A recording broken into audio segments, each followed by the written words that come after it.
நீங்கள் தவறவிட்ட எபிசோடுகளை இப்பொழுதே காணுங்கள் உங்கள் Tandivan.com மற்றும் Tandivan யூடியூப் சேனலில்.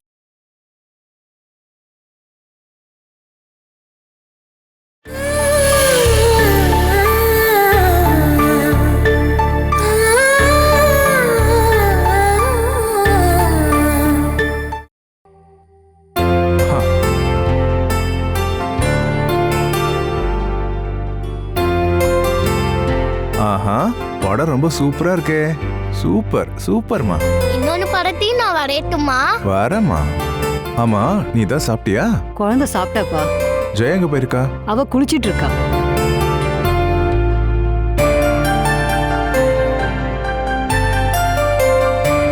மனு, ஜெயாவோட நடவடிக்கையில அவ ஏதாவது சந்தேகப்படுற மாதிரி உனக்கு எதுவும் தோணுதா? பைக்ல இருந்து நான் விழுந்ததை அவன் நம்பிட்டா. இப்போ பழையபடி பாஸ்தா காமிக்கிறா. அதை பார்க்கும்போது தான் பயமாவே இருக்கு. அவளுக்கு உண்மை தெரியற வரைக்கும் தான் இந்த பாசத்தை காட்டுவா. நாம சொல்லாம அவளுக்கு எதுவும் தெரியாது. ஒருவேளை வேணும் அவனோட ஃபேமிலி வந்து சொல்லியிருந்தா அவளுக்கு எப்போ தெரிஞ்சிருக்கும். என்னை கொல்ல முயற்சி பண்ணதுக்காக நான் கேஸ் கொடுப்பேன்னு அவங்க பயந்து போயிருப்பாங்க. அதனால தான் அவங்க வெளியே சொல்லாம இருக்காங்க. நீ என்ன சொன்னாலும் எனக்கு பயமா தான் இருக்கு. கூட்டிட்டு போன பாலாவை அவன் ரொம்பவே டார்ச்சர் பண்ணுவான்னு தான் தோணுது. பாலா இப்ப எப்படி இருக்கான்னு நினைச்சுதாமா நான் இப்ப டென்ஷனாக இருக்கேன். வந்ததும் வந்தாங்க, உன்கிட்ட காட்ட வேண்டிய எல்லாத்தையும் அவங்க எல்லாரும் காட்டிட்டாங்க. இனிமே அந்த விஷயத்துல நீ இன்வால்வ் ஆக வேண்டாம். ஜெயா உன் மேல வச்சிருக்க பாசத்தை நீ காப்பாத்திக்கணும்பா. மத்தவங்க யாரு என்ன சொன்னாலும் அதை அவ நம்பாத வகையில நீ அவளை மாத்தி ஆகணும். ஜெயாவை தானே நடக்கிற மாதிரி தான். இப்ப அவ என் மேல கொஞ்சம் அனுதாபத்தை காட்டுறான். அதை சாக்க வச்சு கொஞ்சம் பாசமா காட்டுறான். நாளைக்கு வேற ஒரு ஆளு பாலா கூட என்ன பார்த்துதான் சொன்னாங்கன்னா அவ என்ன பண்ணுவானே தெரியாது. முன்ன மாதிரி யாராவது ஏதாவது சொன்னாங்கன்னா அவ கண்டிப்பா சண்டை போட மாட்டாடா. அந்த அளவுக்கு நம்பிக்கை வந்தா மட்டும்தான் பிரச்சனையே வரும். ஆஹா, அது சரி. ரெஸ்ட் எடுக்கிறேன்னு சொல்லிட்டு இங்க வந்து உட்காந்துட்டீங்க. எப்பவும் ரெஸ்ட்ல தானே இருக்கேன். இதுக்கப்புறம் இந்த கட்டை ஒத்துட்டு நான் ஆபீஸ்க்கு போறேன். அதுக்கு முதல்ல காயம் ஆறணும்ல. நீங்க வாங்க, நம்ம ரூமுக்கு போலாம். இங்க பாரு ஜெயா, இப்போதைக்கு எனக்கு எந்த வலியும் இல்ல. தலையில சின்னதா தானே அடிபட்டு இருக்கு. அதுக்கு என்ன பெரிய நோயாளி மாதிரி பார்க்காத. நமக்கு கஷ்டம்னா அதை நாம தான் பாத்துக்கணும். ஒரு வாரத்துக்கு மட்டும் நீங்க ரெஸ்ட் எடுத்துக்கிட்டீங்கன்னா உங்க உடம்பு குணமாயிடும். அத்த, சாப்பாடு எடுத்து வைங்க. எங்க நீங்க ரூமுக்கு போங்க, நான் அங்க கொண்டு வரேன். வாங்க. நீ என் கைய விடுமா. நீ போய் சாப்பாடு எடுத்து வை, நானே வரேன். இதான் பிரச்சனையே. தலையில அடிபட்டதுனால திமிரு ஏறிடுச்சு. வாங்க வாங்க. நானே எழுந்துச்சுக்கிறேன். நான் இனிமே உங்க கைய விட மாட்டேன். இதுக்கப்புறம் நான் உங்க கைய இறுக்கி பிடிச்சுப்பேன். வாங்க வாங்க. இப்படி உட்காருங்க.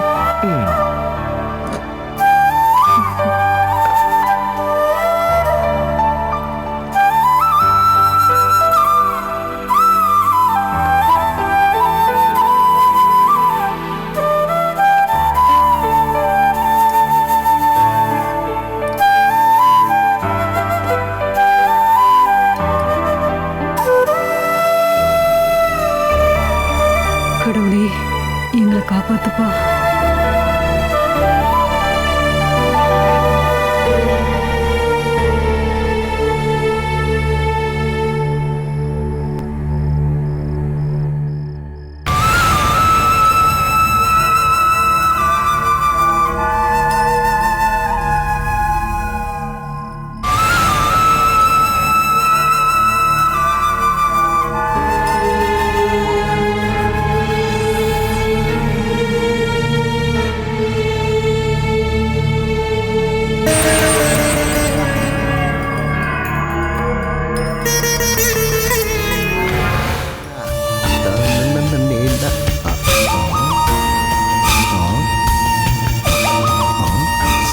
யோகா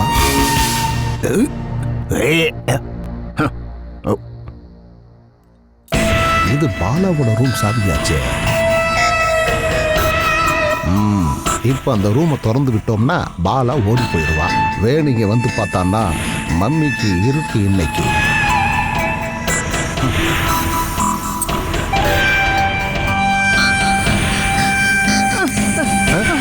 ஐயோ கடவுளே, சாவி எங்க போச்சு? அம்மா, நீ ஏன் இவ்வளவு அதிர்ச்சியாகிற? சாவி என் கையில தான் இருக்கு. நீ எதுக்குடா சாவி எடுத்த? அது சரி, அனாதையா கிடந்த சாவியை எடுத்து பத்திரமா வைக்க நினைச்சேன். நான் உனக்கு குற்றவாளியா? இத பாருமா, இந்த சாவி எடுத்து பாலா ரூமை வேற யாராவது திறந்து விட்டுருந்தாங்கன்னா நாளைக்கு வேணு வந்து கேட்டா என்ன பதில் சொல்லுவேன்? அந்த மாதிரி வேலை பாக்குறவங்க யாரு அந்த வீட்டுல இருக்காங்க? உனக்கு ஏதாவது பனிஷ்மெண்ட் கிடைக்கும்னு தெரிஞ்சதுன்னா இது மட்டும் இல்ல, இதை விட பெரிய வேலை செய்யறதுக்கெல்லாம் உன் மருமகளுக்கு தயாரா இருக்காளுங்க. அவங்கள கட்டுப்படுத்த உன்னால முடியாதனால தான் நீ சொல்ற. இங்க இருக்கிற 3 பேரும் சேர்ந்து என்ன கழுத்தால கட்டி கொல்ற மாதிரி கனவு கண்டதால தான் நான் இப்ப பயந்து எந்திரிச்சேன். அது நடக்காம இருக்க நீ தான் கொஞ்சம் ஜாக்கிரதையா இருக்கணும். என் கழுத்துல கயிறு ஏறதுக்கு முன்னாடி நான் எல்லாருக்கும் ஒரு முடிவு கட்டிடுவேன். உனக்கு சப்போர்ட்டா நான் இருப்பேன். ஆனா வேணும் சுமேஷும் 2 பேரும் பொண்டாட்டி பேர சொன்னாலே பயந்து நடுங்குறானுங்க. சுமேஷ் நான் சொல்ற பேச்ச கேட்பான். அப்புறம் அந்த வேணு ஏதாவது ஒரு நாள் அவனை நல்லா குடிக்க வச்சு போதை ஏத்தி விட்டா அன்னைக்கே முடிஞ்சு போயிடும் பாலாவோட வாழ்க்கை. பிரசவத்துக்கு முன்னாடி அவளோட வீட்டுக்கு போகலைன்னா அவளுக்கு எதிரா நான் ஏதாவது ஒரு வேலையை பார்ப்பேன். ஆனா அதுக்கப்புறம் வேணு ஜெயிலுக்கு போக வேண்டியதா இருக்கும். 5-6 வருஷம் ஜெயில இருந்தாலும் பிரச்சனை இல்ல. பாலாவோட டார்ச்சர் என்னைக்கு இருந்தாலும் முடிய போகுது இல்ல. இப்போ இது புதையில காக்கிற பூதத்தை போலதான். அவளுக்கு காவல் இருந்தே என் வாழ்க்கை முடிய போகுது.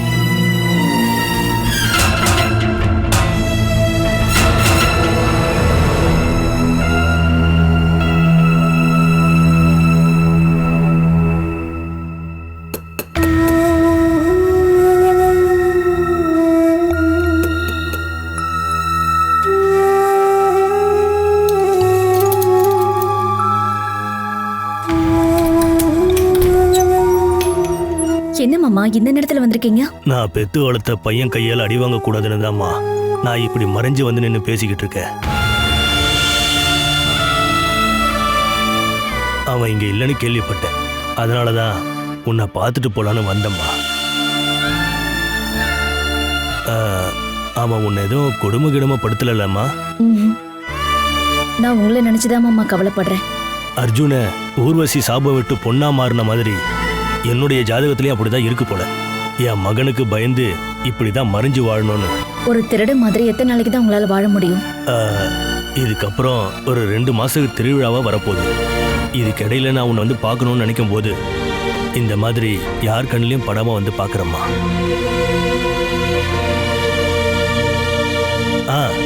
அப்புறம் மனோஜுக்கு என்னாச்சுன்னு நான் விசாரிச்சேம்மா.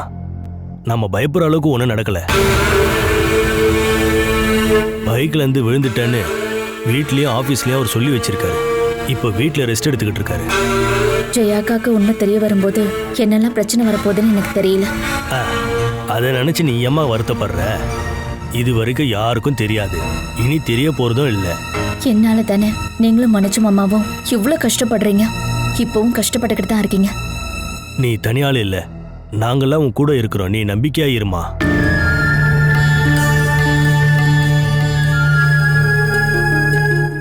நான் வர நேரத்துல கடல்லாம் சாத்திட்டாங்க. அதனால எதுவும் வாங்க முடியாம போயிடுச்சு. பரவாயில்ல மாமா, எனக்கு இப்ப இதுலயுமே எந்த குறையும் இல்லை. இப்ப யாரையாவது பார்க்கணுமோ இல்ல அவங்க கிட்ட பேசணுமோ இல்ல ஏதாவது சாப்பிடணுமோ இந்த மாதிரி எந்த யோசனையும் இல்லை. இதெல்லாம் ஒரே ஒரு காரணத்துக்காக தான். என்னுடைய குழந்தைய நான் உயிரோடு பெத்து எடுக்கணும். இந்த ராத்திரியில நீங்க எங்க போய் தங்குவீங்க? ஒரு பாய் என்கிட்ட இருக்கு. அதை வச்சு இந்த ஏரிக்கரை ஓரமா நான் படுத்துக்கிறேம்மா. அப்புறம் நீ ஜன்னலை சாத்திட்டு போய் தூங்குமா.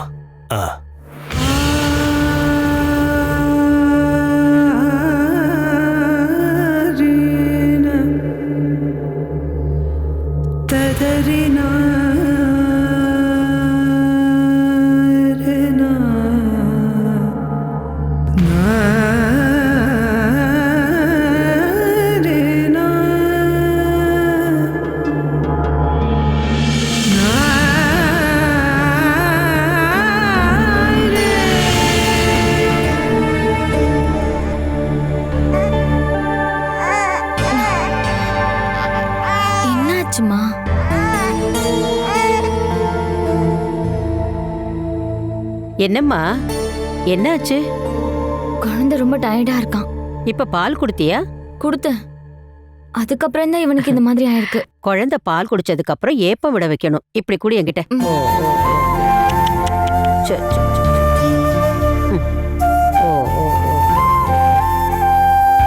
பால் குடிச்சதுக்கு அப்புறம் அழறான்னா ஏப்பம் விடாததான் காரணம். ஹாஸ்பிட்டல்ல நர்ஸ் உனக்கு எதுவும் சொல்லி கொடுக்கலையா? நாம இந்த விஷயத்துல எக்ஸ்பீரியன்ஸ் நினைச்சு அவங்க சொல்லி கொடுக்கவே இல்லை. ஆ பாத்தியா இப்ப சிரிக்கிறான் பாரு. வா செல்லம். குழந்தை பசிக்கும் போதும் அழும் போதும் ஏதோ ஒரு அசௌகரியத்தை உணர்வாங்க. அப்படியா? 2-3 தடவை பால் கொடுத்தா போதாது. காலையில 6 மணில இருந்து ராத்திரி தூங்க போற வரைக்கும் 3 மணி நேரத்துக்கு ஒரு தடவை பால் கொடுக்கணும். அம்மா இதெல்லாம் யார்கிட்ட சொல்றீங்க? எப்படி குழந்தைய வளர்க்கணும்னு சொல்லி நான் ஏதாவது சொன்னேன்னா இவ உடனே தடை பண்ணிடுவா.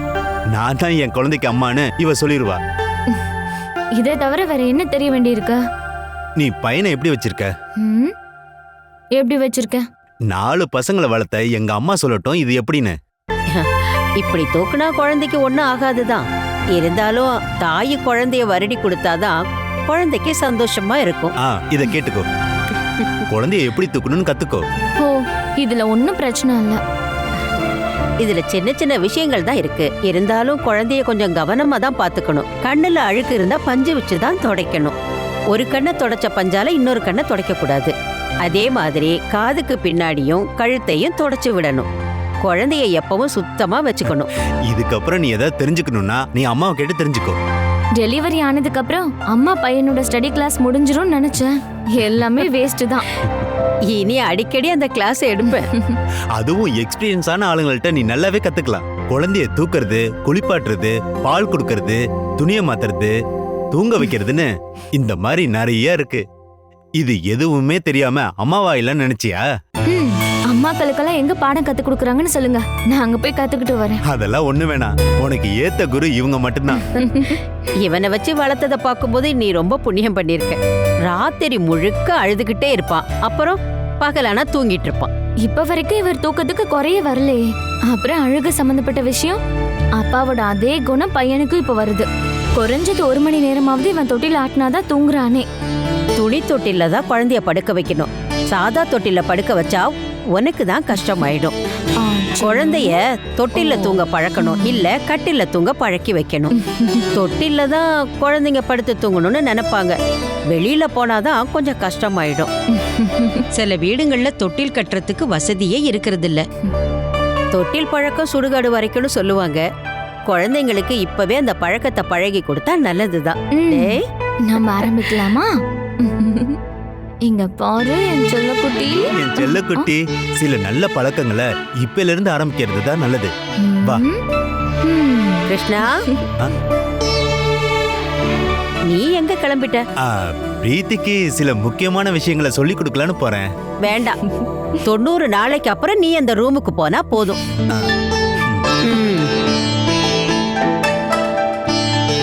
கேட்டீங்களா? சில நல்ல பழக்கங்களை நீங்க இப்போத்துல இருந்தே ஆரம்பிங்க.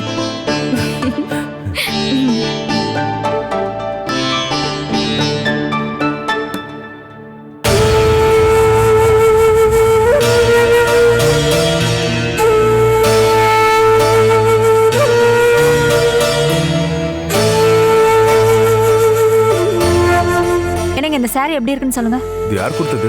அதை நான் அப்புறம் சொல்றேங்க. முதல்ல இந்த புடவை எப்படி இருக்கு? இது யார் கொடுத்ததுன்னு முதல்ல சொல்லு, அதுக்கப்புறம் நான் சொல்றேன். கல்யாணத்துக்கு கட்டிக்கிறதுக்கு ஹரி வாங்கி கொடுத்தான். நல்லா இருக்குல்ல? உனக்கு மட்டும் வாங்கியிருக்கானா? உங்களுக்கு வாங்கி தரேன்னு சொன்னான். நான் தான் வேண்டான்னு சொல்லிட்டேன். எனக்காக நான் கேட்கல. அவனுக்கு ஒரு தங்கச்சி இருக்கான்ல, அவளுக்காக தான். அவ அங்க இருக்கான்னு யாருக்கு தெரியும்? அவளை அங்க தேடி போனப்போ அவ இல்லன்னு தானே சொன்னாங்க. எங்கன்னு தேடி பார்த்தாங்களா? அவ கல்யாணம் பிஸியில எங்க போய் தேடி பாப்பான்? பாவம், அவனே தனியா எல்லா வேலையும் பார்த்துட்டு இருக்கான். நேத்து வரைக்கும் ஹரி கண்டுக்கவே இல்லைன்னு தானே கம்ப்ளைண்டாவே சொன்னேன்.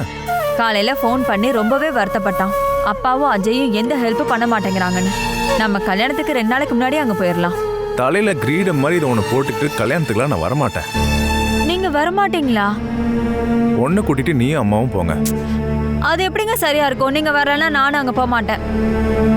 மனோ, இங்க இருந்து நம்ம எல்லாருமே கல்யாணத்துக்கு போய் ஆகணும். நாம 2 பேருக்குமே சொந்தக்காரங்க தான். போகாம இருந்தா சரி வராது. இவர் எப்பவுமே இப்படிதான். என் வீட்டுல ஏதாவது ஃபங்க்ஷன் வந்துட்டா உடனே வரமாட்டேன்னு சொல்லிடுவாரு. தோட்டத்துல இருக்க சோழ பொம்மை மாதிரி தலையில அந்த கட்டோட நான் அங்க வந்து நிக்கிறதே எனக்கு போர் அடிக்கும் ஜெயா.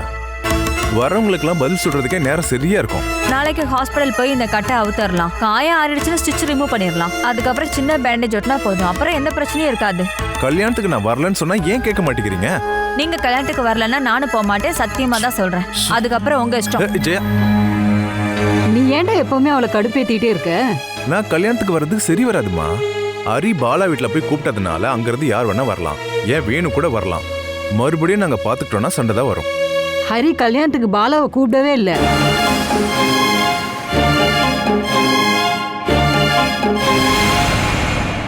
அவன் அங்க போயிட்டு பாலாவை காணும்னு சொல்லி தானே சண்டை போட்டுட்டு இங்க வந்திருக்கான். அதுக்கப்புறம் அங்க போகவே இல்லை. பாலாவை அங்க தேடியும் பார்க்கல.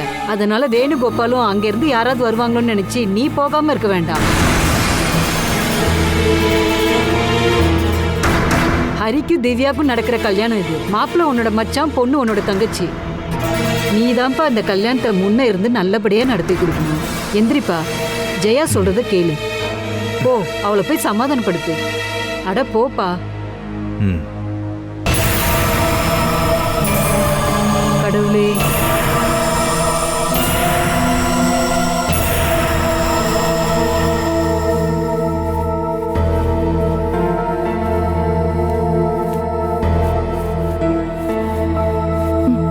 வேற ஏதாவது வீடா இருந்தா இந்த வேலையில பாதி செஞ்சாலே போதும். மீதியை யார் வந்து பண்ணுவாங்க? அப்படி இல்ல, இங்க கஷ்டப்படுறதுல பாதி செஞ்சாலே எனக்கு அந்த சம்பளம் கிடைக்கும்னு சொல்ல வந்தேன். உண்மைதான், நீ இந்த வீட்டுக்கு வந்ததுல இருந்து ரொம்ப கஷ்டப்படுற. என்னோட கஷ்டம் என்னன்னு உங்களுக்காவது புரியுது, எனக்கு அது போதும். சில பேருங்க இருக்காங்க, நம்ம எவ்வளவுதான் வேலை செஞ்சாலும் அது பத்தாதுன்னு சொல்லி நம்மள ரொம்பவே கஷ்டப்படுத்துற கேவலமான ஆளுங்க. நான் இப்போ உங்ககிட்ட ஒரு உண்மையை சொல்றேன். நீங்க என்ன சொன்னாலும் பரவாயில்ல, நான் அதை சொல்லியே ஆகணும். என்ன சொல்லு? நான் வேலை செய்ய ஆரம்பிச்சதுல இருந்து ஒரு 250 வீடுகள்ல வேலை பார்த்திருப்பேன். ஆனா உங்களை மாதிரி தங்கமான மனசு இருக்கிற ஓனரமாவ முத தடவையா நான் இப்ப பாக்குறேன். சமையலி மேடம் இங்க ஏகப்பட்ட பிரச்சனைய பண்ணிட்டு இருக்காங்க. வேற எந்த மாமியாரா இருந்தாலும் எப்பவோ துரத்தி விட்டுருப்பாங்க. ஆனா நீங்க அந்த மாதிரி எதுவும் பண்ணவே இல்லை. பெத்த மகளை பாத்துக்கிற மாதிரி தானே நீங்க அவங்கள பாத்துக்கிறீங்க. சமையலிக்கு கொடுக்க வேண்டிய வைட்டமின் மாத்திரையெல்லாம் நீ சரியா தானே அவளுக்கு கொடுத்துக்கிட்டு இருக்க? அத நீங்க கேட்கணுமா என்ன? எல்லாமே கொடுத்துட்டு தான் இருக்கேன். இதுக்கப்புறம் புதுசா தான் வாங்கணும். இந்தா, நீ அதை கொடுத்து முடிச்சிருப்பேன்னு தெரிஞ்சுதான் நான் முன்னாடியே வாங்கி வச்சுட்டேன்.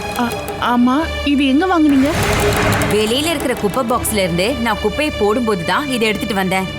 அப்பதான் இது நான் உனக்கு கொடுத்ததுன்னு ஞாபகம் வந்தது. உன் கண்ணத்துல 2 வச்சாதான் என்ன? ஆனா எங்க குடும்ப கௌரவத்துக்காக நான் கை நீட்டாம இருக்கேன். என்னாச்சுமா? என்ன விஷயம்? பாத்தியாடா, நாம இவகிட்ட கொடுத்த மாத்திரையெல்லாம் வெளியே குப்பை தொட்டியில போட்டு வச்சிருக்கா. ஐயோ, மன்னிச்சிடுங்க சார், நான் எதுவுமே பண்ணல சார். நான் தெரியாம மாத்திரை கொடுக்கும் போது சமையலி மேடம் பாத்துட்டாங்க. அவங்க என் கழுத்து நினைச்சு கேட்டப்போ நான் உண்மையே சொல்லிட்டேன் சார். நான் கொடுத்தனே சொல்லிட்டியா? அதுதானே உண்மை சார். என்ன அறியாமலே நான் அதை சொல்லிட்டேன் சார். மற்ற வீட்டில் வேலை செய்யற வேலைக்காரிங்க மாதிரி நான் இல்லை சார். எனக்கு பொய் சொல்லவோ திருடவோ தெரியாது சார். அதனால தான் நான் உளறிட்டேன் சார். இவ்வளவு அடிச்சு முதல்ல வெளியே துரத்தணும். உண்மையை சொல்லுங்க சார். சமையலி மேடத்துக்கோ வயிற்றுல வளர்ற குழந்தைக்கோ பிரச்சனை ஏற்படுத்துற மாத்திரை தானே அது. எதுவும் பேசாத, முதல்ல இந்த இடத்த விட்டு கிளம்ப. மேடம் சொன்னதை கேட்டல. கொடுத்த வேலையை ஒழுங்கா செய்ய முடியலன்னா அப்புறம் நீ எதுக்கு இருக்கணும்? நான் இனிமே எல்லா வேலையும் ஒழுங்கா செஞ்சிடுறேன் மேடம். சார், நான் என்ன பண்றது சார்? இருக்கணுமா போகணுமா? தோன்றத பண்ணு. எனக்கு இங்க வேலை செய்ய பிடிச்சிருக்கு.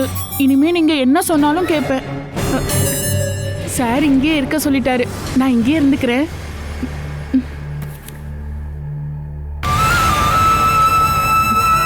என்ன யோசிக்கிற? இதுக்கப்புறம் சமையலுக்கு என் மேல கோவம் அதிகமா தான் ஆகும். நீ அதை பத்தி நினைச்சு எதுவும் கவலைப்படாத. எதுவா இருந்தாலும் நம்ம பாத்துக்கலாம்.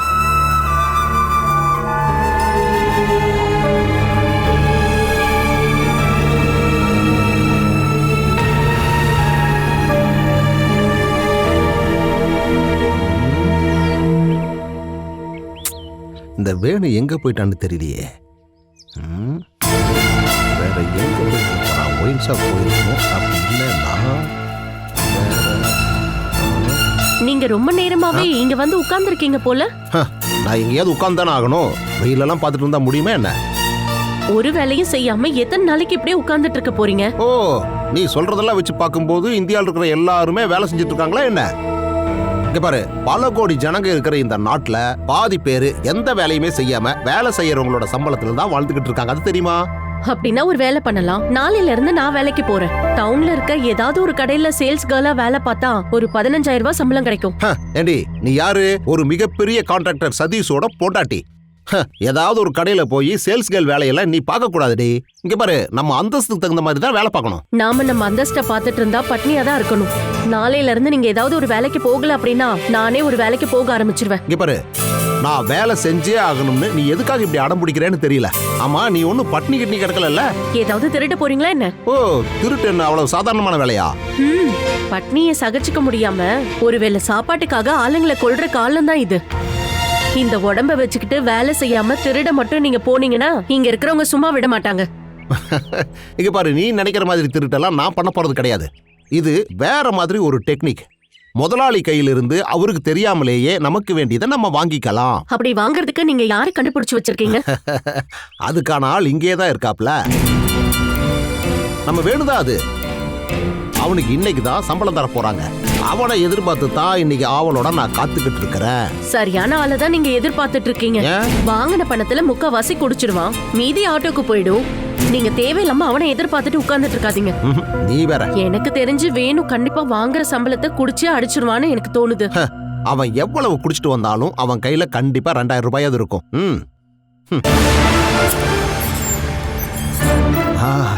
வந்துட்டான் வேணு வந்துட்டான். நீ தேவையில்லாம எதுவும் பேசாம அமைதியா இருக்கணும். ஓகே?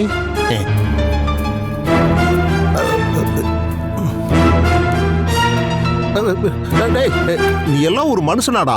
என்ன பார்த்து உனக்கு எதுவுமே தோணலையா? இல்ல, உன்னை பார்த்தா எனக்கு என்ன தோணணும்? டேய், என் முகத்துல ஒரு சோகம் தெரியுதா?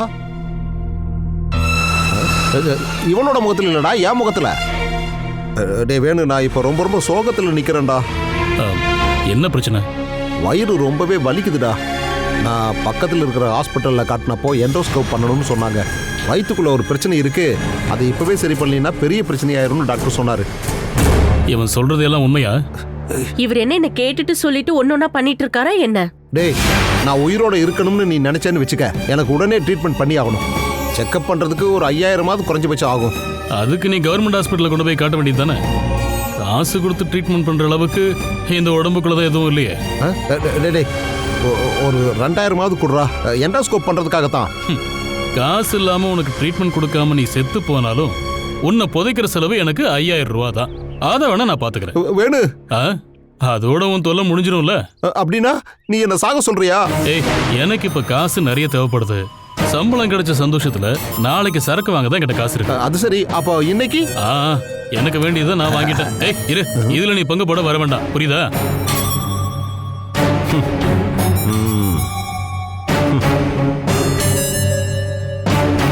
ஒரு வேலை முடிஞ்சு போச்சுன்னா அதுக்கப்புறம் யாரையும் ஏமாத்த முடியாதுன்னு இப்போ உங்களுக்கு புரிஞ்சிருக்குமே. இந்த அறிகுறி எல்லாம் வெற்றியோட முதல் படிதாண்டி. இதை வச்சு நான் வேலைக்கெல்லாம் போயிருவேன்னு மட்டும் நீ எதிர்பார்த்தறாத. ஒரு வீட்டுல இருந்து 2 பேர் வேலைக்கு போனா அது ஆடம்பரத்தோட ஆரம்பம். பாரு, நீ பாத்துக்கிட்டே இரு. இதோ இவனை வச்சுதான் நான் வாழவே போறேன்.